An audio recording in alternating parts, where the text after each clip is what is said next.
Deputy Chairman, sir, the whole process of reservation for the scheduled caste and including them in the list has a long history.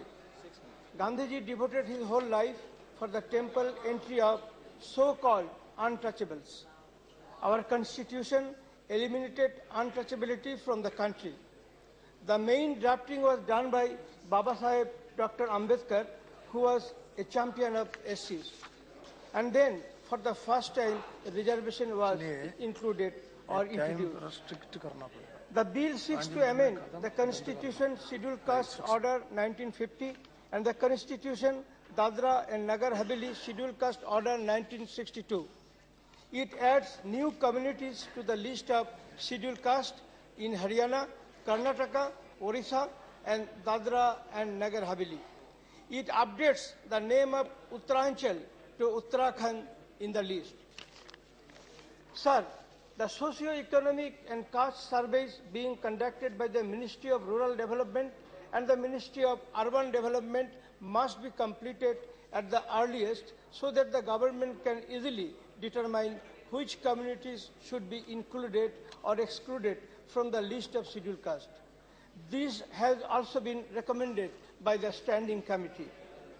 The Standing Committee also pointed out that while several new communities has been added to the list of scheduled castes, the percentage of reservation has remained the same.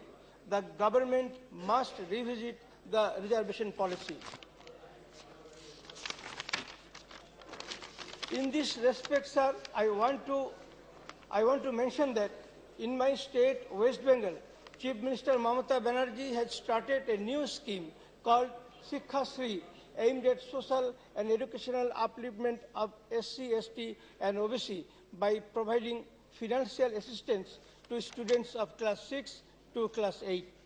West Bengal government has distributed 9.5 lakhs caste certificates in 2013 alone, whereas the previous government distributed 8.11 lakhs caste certificates in 2009 and 2010 combined.